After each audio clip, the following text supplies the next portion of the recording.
দেখছেন বাংলা চ্যানেল কোটি প্রাণ একসাথে।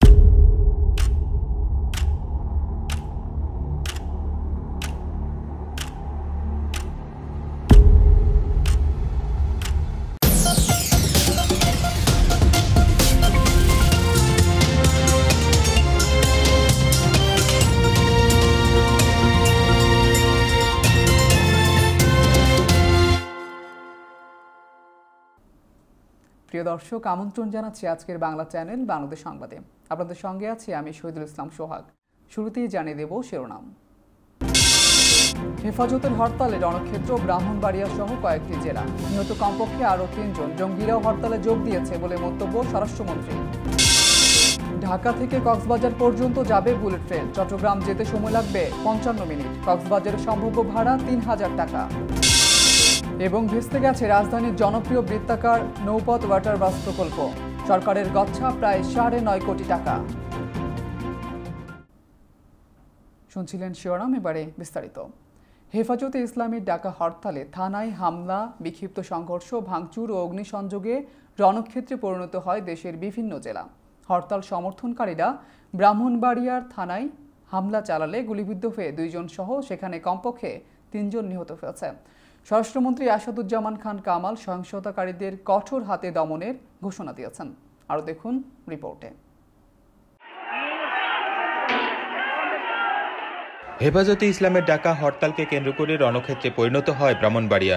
সকাল থেকেই হরতাল সমর্থকরা বিভিন্ন সড়ক মহাসড়কে অবস্থান নিয়ে বিক্ষোভ করেন। এ সময় তারা বিভিন্ন সরকারি দপ্তর সহ বিভিন্ন প্রতিষ্ঠানে হামলা ও ভাঙচুর করে অগ্নিসংযোগ করেন। এ সময় শহরের পৈরতলা, পুলিশ লাইন্স এলাকা, কুমিল্লা সিলেট মহাসড়ক, বিশ্ব রোড এলাকা সহ বিভিন্ন স্থানে আইনশৃঙ্খলা বাহিনীর সঙ্গে বিক্ষোভকারীদের সংঘর্ষে নতুন করে ২ জন নিহত হন। এ নিয়ে এখন পর্যন্ত এই বিক্ষোভে ১০ জন নিহত হয়েছেন। তবে হতাহতের সংখ্যা আরও বাড়বে বলে বিভিন্ন সূত্রে জানা গেছে। বিক্ষুব্ধরা ব্রাহ্মণবাড়িয়া পৌরসভা, শিল্পকলা একাডেমি, জেলা পরিষদ, মুক্তিযোদ্ধা কমপ্লেক্স, ভূমি অফিস, আলাউদ্দিন সঙ্গীতাঙ্গন, জেলা আওয়ামী লীগের অফিস, ব্রাহ্মণবাড়িয়া প্রেস ক্লাব, আনন্দময়ী কালীবাড়ি মন্দির, আওয়ামী লীগ সাধারণ সম্পাদকের বাড়ি, শহীদ ধীরেন্দ্রনাথ দত্ত ভাষা চত্বর, উন্নয়ন মেলা সহ বিভিন্ন সরকারি ও সাংস্কৃতিক প্রতিষ্ঠানে ব্যাপক হামলা ও ভাঙচুর চালিয়ে অগ্নিসংযোগ করে। হরতালকে কেন্দ্র করে বন্ধ ছিল দোকানপাট সহ বিভিন্ন ব্যবসা প্রতিষ্ঠান। এছাড়া আঞ্চলিক ও মহাসড়কে ছোট বড় এবং দূরপাল্লার যান চলাচল সহ বন্ধ ছিল রেল যোগাযোগ। ঢাকা সিলেট, কুমিল্লা সিলেট মহাসড়কে ব্রাহ্মণবাড়িয়া অংশের কমপক্ষে ৪০টি স্পটে টায়ার জ্বালিয়ে সড়কে ব্যারিকেড দেওয়া হয়। এছাড়া শহরের বিভিন্ন স্থানে বৈদ্যুতিক খুঁটি ফেলে ও টায়ারে আগুন জ্বালিয়ে ব্যারিকেড সৃষ্টি করা হয়। চট্টগ্রাম, কুমিল্লা, চাঁদপুর ও নরসিংদী সহ বেশ কিছু স্থানে হেফাজত কর্মীরা তাণ্ডব চালায়। হরতালের তেমন প্রভাব না থাকলেও ঢাকার পল্টন ও যাত্রাবাড়িতে হেফাজতে ইসলাম ও আওয়ামী লীগ সমর্থকদের মধ্যে ধাওয়া পাল্টা দেওয়ার ঘটনা ঘটেছে। এ সময় উভয় পক্ষকে ইট পাটকেল ছুটতে দেখা গেছে। দেশের বিভিন্ন স্থানেও ছাত্রলীগ ও যুবলীগ কর্মীরা লাঠিসোঁটা হাতে হরতালকারীদের প্রতিহত করতে গেলে সংঘর্ষ বাধে। দেশের বেশ কিছু স্থানে থানা ও সরকারি স্থাপনায় হামলা চালিয়েছে হেফাজত কর্মীরা। হরতালে দূরপাল্লার যানবাহন চলাচলে বিঘ্ন ঘটে। এদিকে হেফাজতে ইসলামের সঙ্গে জঙ্গি সংগঠনগুলো সম্পৃক্ত হয়ে থাকতে পারে বলে মনে করছেন স্বরাষ্ট্রমন্ত্রী আসাদুজ্জামান খান কামাল। সচিবালয়ে সাংবাদিকদের সঙ্গে আলাপকালে এক প্রশ্নের জবাবে তিনি কথা জানান। তিনি কঠোর হাতে জঙ্গি ও আন্দোলনকারীদের দমনেরও হুঁশিয়ারি দেন। আমাদের নিরাপত্তা বাহিনী চরম ধৈর্যের সঙ্গে এগুলি অবজার্ভ করছেন এবং আমরা এটুকুই মনে করি যে এই কাজ যদি বন্ধ না করে তাহলে আমরা আমাদের প্রয়োজনীয় ব্যবস্থা আমরা গ্রহণ করব। Rakibul Islam Mukul, Bangla channel, news desk. হেফাজতে ইসলাম বাংলাদেশ সহ অন্যান্য ইসলামী দলগুলোর ডাকা সকাল সন্ধ্যা হরতাল পালিত হয়েছে নোয়াখালীতে। সকাল থেকেই নোয়াখালীর প্রধান প্রধান সড়কে হরতালের সমর্থনে গাছের গুঁড়ি ও ইট ফেলে রাস্তা অবরোধ করে হেফাজতে ইসলামের নেতাকর্মীরা। এ সময় নোয়াখালীর চৌমুহনী চৌরাস্তায় হরতালের সমর্থনে হাজার হাজার হেফাজত নেতা রাস্তা অবরোধ করে রাখে এবং রাস্তায় সব ধরনের যান চলাচল ও দোকানপাট বন্ধ থাকতে দেখা যায়। এদিকে হরতালের বিপক্ষে নোয়াখালীর জেলা শহর মাঝদিতে বিক্ষোভ মিছিল করেন সদর উপজেলা আওয়ামী লীগের সাবেক সভাপতি অ্যাডভোকেট শিহাব উদ্দিন শাহীন ও আওয়ামী লীগের বিভিন্ন পর্যায়ের নেতাকর্মীরা। ভারতের প্রধানমন্ত্রী নরেন্দ্র মোদী সফরের প্রতিবাদে পুলিশের সঙ্গে সংঘর্ষে জড়ান ইসলামী দলগুলোর নেতাকর্মীরা। শুক্রবার জুমার নামাজের পর বাইতুল মোকাররম মসজিদের সামনে চলা এ সংঘর্ষের ঘটনায় পুলিশ বাদী হয়ে ৫০০ জনের বিরুদ্ধে মামলা করেছে। পল্টন থানার অফিসার ইনচার্জ আবু বকর সিদ্দিক বলেন, শুক্রবার জুমার নামাজের পর বাইতুল মোকাররম মসজিদ এলাকায় সংঘর্ষের ঘটনায় পুলিশ বাদী হয়ে পল্টন থানায় মামলা করেছে। এই মামলায় 500 জনকে অজ্ঞাত পরিচয়ে আসামি করা হয়েছে। শুক্রবার জুমার নামাজের পর বাইতুল মোকাররম মসজিদের সামনে সংঘর্ষ শুরু হয়। সংঘর্ষের ঘটনায় অর্ধশতাধিক আহত হয়েছেন। ঢাকা মেডিকেল কলেজ হাসপাতালে 50 জন চিকিৎসা নিয়েছেন। দুপুরের পর থেকে সন্ধ্যা পর্যন্ত সংঘর্ষ চলে। আন্দোলনকারীদের আশ্বস্ত করার পর সন্ধ্যার দিকে তারা মসজিদ প্রাঙ্গণ ত্যাগ করেন। প্রশাসনের কাছে হাটহাজারী থানার ওসি রফিকুল ইসলামের অপসারণ দাবি করেছেন হেফাজতে ইসলাম বাংলাদেশের আমির আল্লামা জুনায়েদ বাবুনগরী। আজ বেলা 3টায় হাটহাজারীতে চট্টগ্রাম খাগড়াছড়ি সড়কের ত্রিবেণী মোড়ে আয়োজিত এক জরুরি সংবাদ সম্মেলনে তিনি এ দাবি জানান। বাবুনগরী বলেন, শুক্রবার বিনা উস্কানিতে পুলিশ মাদ্রাসা শিক্ষার্থীদের উপর গুলি চালিয়েছে। তাই এই ঘটনার দায়িত্ব পুলিশ প্রশাসনকে নিতে হবে। অবিলম্বে হাটহাজারী থানার ওসিকে প্রত্যাহার করতে হবে। এছাড়া চট্টগ্রাম মেডিকেলে চিকিৎসাধীন আহত 20 নেতাকর্মীর সুচিকিৎসা নিশ্চয়তা ও ব্যবস্থা সরকারকে নিতে হবে। তিনি আরও বলেন, শান্তিপূর্ণভাবে হরতাল পালিত হয়েছে। প্রশাসনকে বলবো, শান্তিপূর্ণ আন্দোলনে কেউ উস্কানিমূলক কাজ করবেন না। হরতাল শেষে চট্টগ্রাম খাগড়াছড়ি সড়কের ব্যারিকেড তুলে দেওয়া হবে। ছাত্রদের এই বিষয়ে নির্দেশনা দেওয়া হয়েছে। হরতাল শেষে হেফাজতের শুরা কমিটির সঙ্গে আলাপ করে পরবর্তী কর্মসূচি দেওয়া হবে বলেও জানান জুনায়েদ বাবুনগরী। আজকে হরতালের ডাক দিয়েছি। আলহামদুলিল্লাহ আমাদের হরতাল স্বতঃস্ফূর্তভাবে সুশৃঙ্খলভাবে শান্তিপূর্ণ হরতাল ছিল। হরতাল পালিত হচ্ছে এবং আলেম ওলামারা সাড়া দিয়েছে। এই কারণে আমি দেশের জনগণের আলেম ওলামাদের শুকরিয়া জানাইতেছি, মোবারকবাদ জানাইতেছি, অভিনন্দন জানাইতেছি। এবার অন্যান্য প্রসঙ্গ। করোনা ভাইরাসের প্রাদুর্ভাব বেড়ে যাওয়ায় আওয়ামী লীগের নেতাকর্মীদের প্রস্তুত হতে বলেছেন দলটির সভাপতি ও প্রধানমন্ত্রী শেখ হাসিনা। আজ বঙ্গবন্ধু অ্যাভিনিউয়ে আওয়ামী লীগের কেন্দ্রীয় কার্যালয়ে আয়োজিত এক আলোচনা সভায় তিনি এ কথা বলেন। স্বাধীনতা দিবস উপলক্ষে আয়োজিত আলোচনা সভায় গণভবন থেকে ভিডিও কনফারেন্সে যুক্ত হন প্রধানমন্ত্রী। শেখ হাসিনা বলেন, করোনা ভাইরাসের প্রাদুর্ভাব বেড়েছে। আমি আওয়ামী লীগের সব নেতাকর্মীকে প্রস্তুত হতে বলবো। সবাইকে সব অনুষ্ঠান সতর্কতার সঙ্গে করতে হবে। পাশাপাশি গত বছর মানুষের পাশে যেভাবে দাঁড়িয়েছেন তেমনি সামনের দিনেও মানুষের পাশে দাঁড়াতে হবে, মানুষ যেন কষ্টে না থাকে। প্রধানমন্ত্রী বলেছেন, বাংলাদেশ উন্নয়নশীল দেশ হয়েছে। স্বাধীনতার সুবর্ণ জয়ন্তীতে সারা বিশ্বের রাষ্ট্রপ্রধানরা শুভেচ্ছা দিয়েছেন। এটা আমাদের জন্য সম্মানের, এটাই আমাদের সার্থকতা। তবে আমাদের যাত্রা অনেক দূরের। জাতির পিতার স্বপ্নের উন্নত সমৃদ্ধ বাংলাদেশ গঠন করতে হবে এবং সেই পথে ধরেই কিন্তু আজকে আমরা এগিয়ে যাচ্ছি। করোনা ভাইরাস হয়তো আমাদের সাময়িকভাবে কিছু বাধা সৃষ্টি করেছে, কিন্তু তারপরেও কিন্তু আমরা থেমে যাইনি। আমাদের কাজগুলি অব্যাহত রয়েছে এবং অব্যাহত থাকবে। সেই ক্ষেত্রে আমি আমার আওয়ামী লীগের নেতাকর্মী যেখানে আছেন তাদেরকেও বলবো, এবং আওয়ামী লীগ আমাদের প্রতিটি সহযোগী সংগঠন যখন করোনা ভাইরাসের প্রচণ্ড মহামারী আকার ধারণ করলো, সেই সময় যখন মানুষের পাশে আপনারা দাঁড়িয়েছিলেন, আবার সেই করোনার একটা ধাক্কা আমরা দেখতে পাচ্ছি আসছে। এখন আমাদের সবাইকে প্রস্তুতি নিতে হবে যে করোনা ভাইরাসের জন্য মানুষের কষ্ট না হয়। একটা রাজনৈতিক দল হিসেবে তাদের পাশে দাঁড়ানো এটা আমাদের কর্তব্য। মহামারী করোনা ভাইরাসে দেশে গত 24 ঘন্টায় ৩,৯০৮ জন করোনা রোগী শনাক্ত হয়েছেন, যা গত 9 মাসের মধ্যে সর্বোচ্চ। এ নিয়ে দেশে এখন পর্যন্ত মোট করোনা রোগীর সংখ্যা দাঁড়িয়েছে 5,95,714 জনে। এছাড়া দেশে গত 24 ঘন্টায় মারা গেছেন আরও 35 জন। এ নিয়ে মৃতের সংখ্যা বেড়ে দাঁড়ালো 8,904 জনে। করোনা ভাইরাস নিয়ে বিকেলে স্বাস্থ্য অধিদপ্তরের প্রেস বিজ্ঞপ্তিতে এ তথ্য জানানো হয়েছে। সংস্থার অতিরিক্ত মহাপরিচালক অধ্যাপক ডক্টর নাসিমা সুলতানা স্বাক্ষরিত সংবাদ বিজ্ঞপ্তিতে আরও উল্লেখ করা হয়, এদিন সুস্থ হয়েছেন আরও 2,019 জন। এ পর্যন্ত মোট সুস্থ হয়েছেন 5,35,941 জন। ঢাকা কক্সবাজার উড়াল রেলপথ নির্মাণ করে বুলেট ট্রেন চালুর উদ্যোগ নিয়েছে রেলপথ মন্ত্রণালয়। সাধারণ রেলপথের পাশাপাশি এই ট্রেনে প্রতিদিন ঢাকা চট্টগ্রাম কক্সবাজার রুটে 50,000 যাত্রী চলাচল করতে পারবেন। সব ঠিকঠাক থাকলে 2022 সালে অর্থাৎ আগামী বছরই বুলেট ট্রেনের প্রকল্পের কাজ শুরু হতে পারে। আরও দেখুন রিপোর্টে।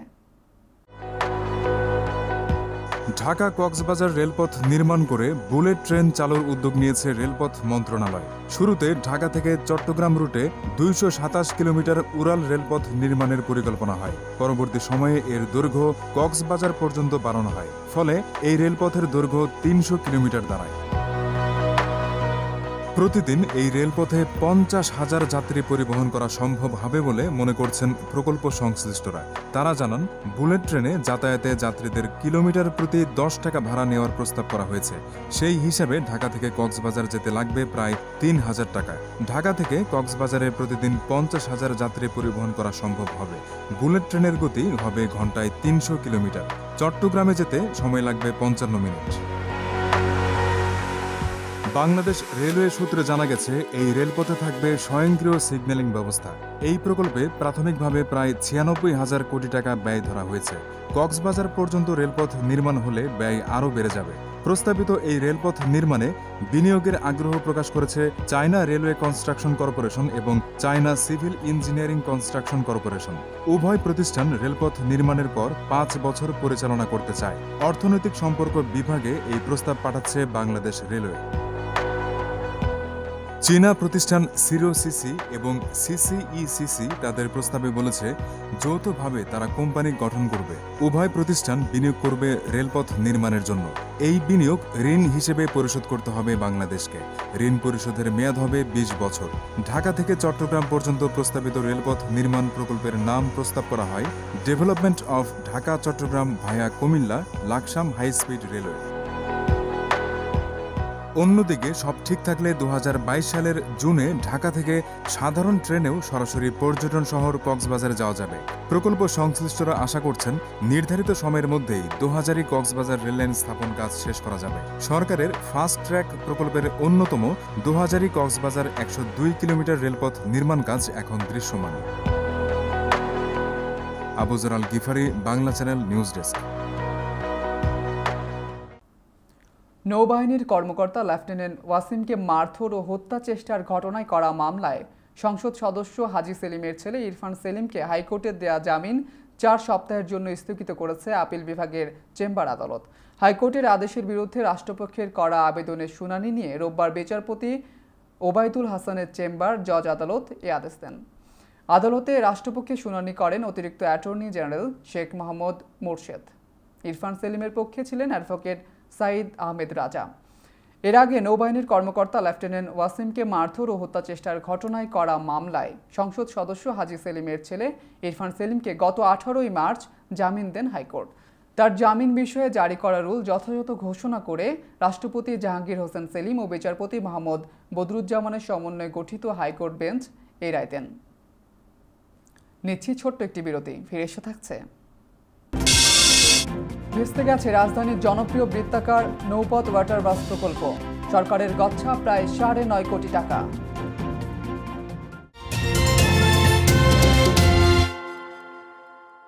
আবহমান বাংলার রান্নাঘরের সেই সুবাস, সেই স্বাদ, মায়ের মমতা মাখানো খাবারের সেই অনুভূতি 90-এর দশক থেকে প্রবাসীদের ঘরে ঘরে দেশীয় পণ্যের স্বাদ এনে দিয়েছে স্বনামধন্য হক অ্যান্ড সন্স এবং নিউ হক অ্যান্ড সন্স। রাঁধুনি, রুচি ও চাষি ব্র্যান্ডের আসল পণ্য মানেই নিউ হক অ্যান্ড সন্স। গুঁড়া মশলা থেকে শুরু করে আচার, চাল, সব গৃহস্থলী পণ্য। স্কয়ারের পণ্য সামগ্রী যুক্তরাষ্ট্রে আমরা একমাত্র পরিবেশক। আসল পণ্য কিনতে নিউ হক অ্যান্ড সন্সের কোডিং দেখে কিনুন। নিউ হক অ্যান্ড সন্স, প্রবাসী বাঙালির বন্ধু। বাসায় কিন্তু তোর সব ফেভারিট ডিশ রান্না করা হয়েছে। তাই আই এম সো এক্সাইটেড। একদম দেশীয় খাবারের স্বাদ, কারণ এই সব কিছু প্রিমিয়াম সুপারমার্কেট থেকে আনা হয়েছে। প্রিমিয়াম সুপারমার্কেট, এত বড় মাছ। থ্যাঙ্কস। প্রিমিয়াম সুপারমার্কেট, বাঙালিদের সবচেয়ে জনপ্রিয় সুপারমার্কেট।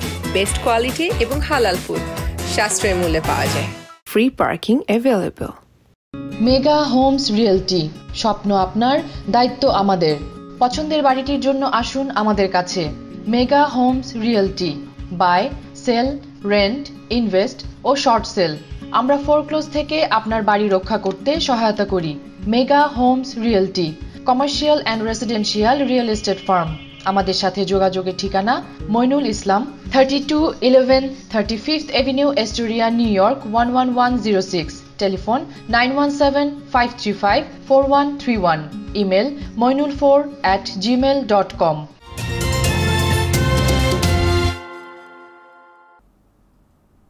আবারও স্বাগত বাংলা চ্যানেল বাংলাদেশ সংবাদে।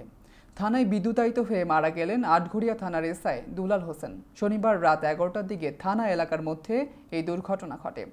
জেলার অতিরিক্ত পুলিশ সুপার মাসুদ আলম জানান, স্বাধীনতা সুবর্ণ জয়ন্তী উদযাপন উপলক্ষে থানা ভবন আলোকসজ্জা করা হয়।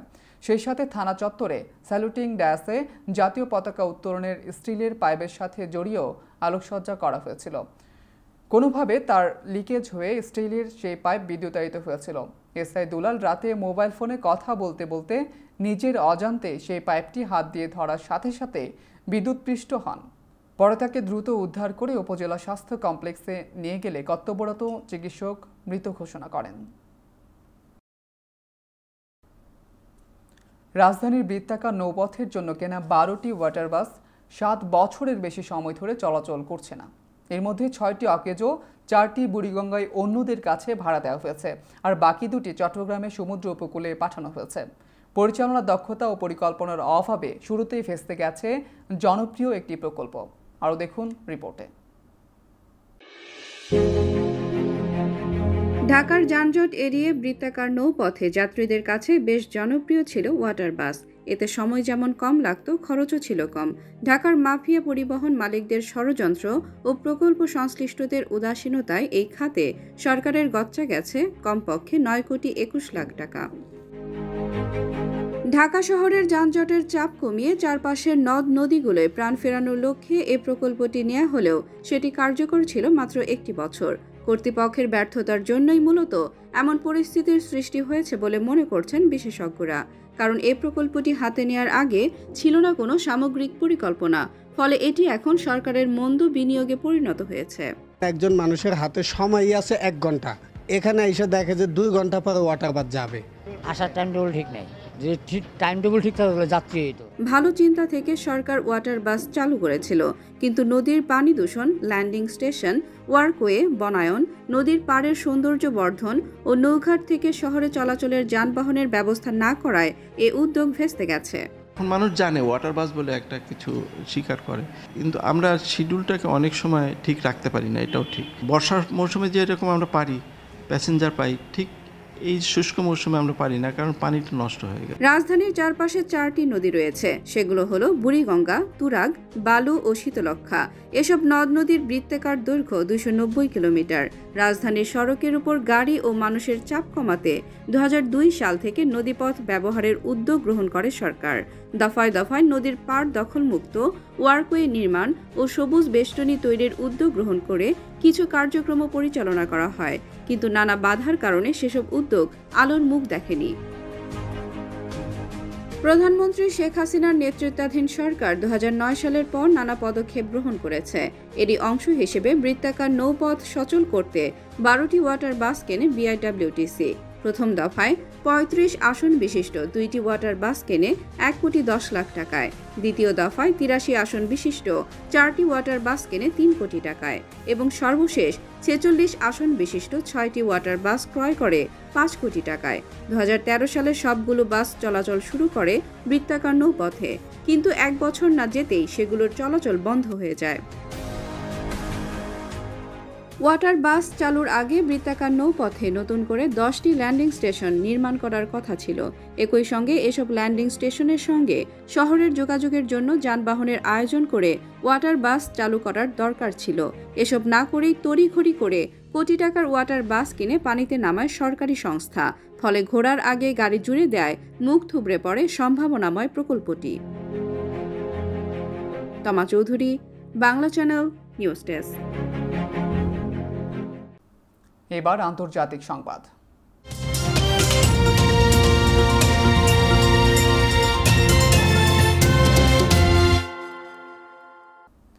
খারাপ থেকে খারাপের দিকে যাচ্ছে ভারতের করোনা পরিস্থিতি। করোনার দ্বিতীয় ঢেউয়ে বিপর্যস্ত নরেন্দ্র মোদীর দেশ। গত 24 ঘন্টায় দেশটিতে আক্রান্তের সংখ্যা আশঙ্কাজনক। ভারতের স্বাস্থ্য মন্ত্রণালয় জানিয়েছে গত 24 ঘন্টায় সেখানে আক্রান্ত হয়েছে ৬২,৭১৪ জন। গত অক্টোবরের পর এই সংখ্যা সর্বোচ্চ। ভারতে এখন পর্যন্ত মোট করোনায় আক্রান্তের সংখ্যা ১,৭১,৭২,৬২৪। এর মধ্যে মারা গেছে ১,৬১,৫৮৬ জন। ইতিমধ্যে সেখানে সুস্থ হয়ে উঠেছেন ১,১৩,২৩,৭৬২ জন। গত অক্টোবরের ১৬ তারিখে দেশটিতে দৈনিক আক্রান্তের সংখ্যা ছিল ৬৩,০০০-এর বেশি। গত ২৪ ঘন্টায় দৈনিক সংক্রমণ এর প্রায় কাছাকাছি চলে গেছে। অন্যদিকে ২৪ ঘন্টায় দেশের করোনা আক্রান্ত হয়ে মারা গেছে ৩১২ জন। চলতি বছর করোনা আক্রান্ত হয়ে এটাই সর্বোচ্চ মৃত্যুর সংখ্যা। শুধু তাই নয়, ২০২০ সালের ডিসেম্বরেও মৃতের সংখ্যা এত দেখা যায়নি। ভারতে বর্তমানে সক্রিয় করোনা রোগীর সংখ্যা ৪,৮৬,৩১০ জন। সোমবার এই সংখ্যা ৫ লাখের গণ্ডি পেরিয়ে যেতে পারে বলে আশঙ্কা করা হচ্ছে। অপরদিকে গত ২৪ ঘন্টায় দেশে সুস্থ হয়েছে ২৮,৭৩৯ জন। পশ্চিমবঙ্গের বিধানসভা নির্বাচনের প্রথম দিনের ভোটে সন্তুষ্টি প্রকাশ করেছে বিজেপি। অন্যদিকে ভোটে অনিয়মের অভিযোগ এনেছে তৃণমূল কংগ্রেস। শনিবার পশ্চিমবঙ্গের পুরুলিয়া, ঝাড়গ্রাম, পূর্ব মেদিনীপুর, পশ্চিম মেদিনীপুর এবং বাঁকুড়া ৫ জেলার ৩০টি আসনে ভোট হয়েছে। ক্ষমতাসীন তৃণমূল কংগ্রেসের প্রধান প্রতিপক্ষ বিজেপি বলেছে, গত ৪ দশকের মধ্যে এদিনই সবথেকে শান্তিতে ভোট হয়েছে। ভোট জালিয়াতিও সবথেকে কম হয়েছে এদিনই। ভোটের আগের দিন পর্যন্ত সেখানে বিজেপি বেশ কয়েকবার নির্বাচন কমিশনের কাছে তাদের আশঙ্কার কথা জানিয়েছিল যে তৃণমূল কংগ্রেস নানাভাবে জালিয়াতি করতে পারে বা দুষ্কৃতীদের সাহায্য নিতে পারে। সেখানে ভোটের প্রথম দিন দেখা গেছে তাদের একেবারেই বিপরীত সুরে কথা বলতে। তৃণমূল কংগ্রেসের নেতারা বিজেপির বিরুদ্ধে বেশ কিছু অভিযোগ করে বলেছেন, শনিবার ৫ জেলার ভোট কেন্দ্রগুলোতে বিভিন্ন সমস্যা সৃষ্টির চেষ্টা করেছে বিজেপি। কোথাও বিজেপি কর্মীরা তাদের বুথ এজেন্টকে ঢুকতে বাধা দিয়েছে, কোথাও ইভিএম যন্ত্রে তৃণমূলকে ভোট দিলে তা বিজেপিতে চলে যাচ্ছে, আবার কোথাও সাধারণ মানুষ যাতে ভোট না দিতে পারেন তার জন্য বুথে জ্যাম করেছে বিজেপির কর্মীরা। এবার খেলার সংবাদ।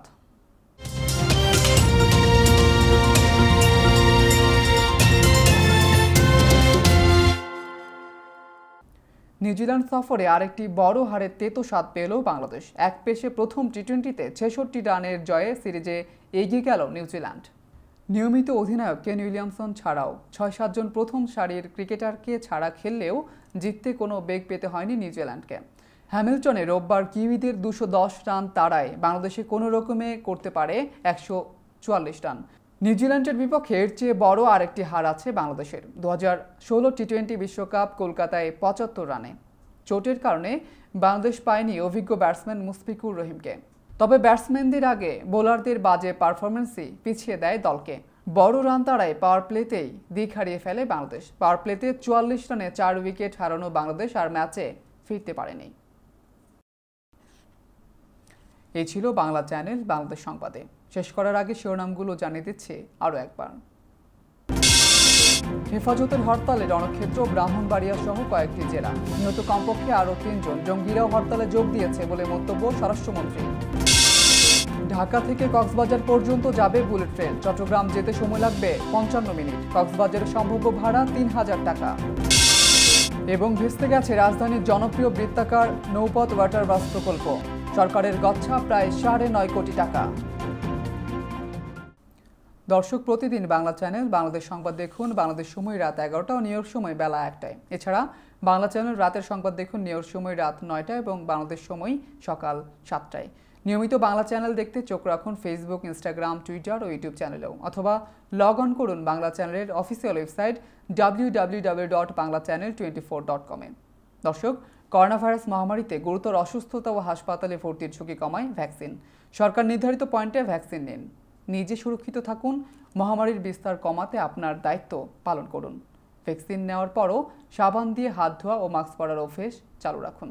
সুস্থ থাকুন। বাংলা চ্যানেলের সঙ্গেই থাকুন।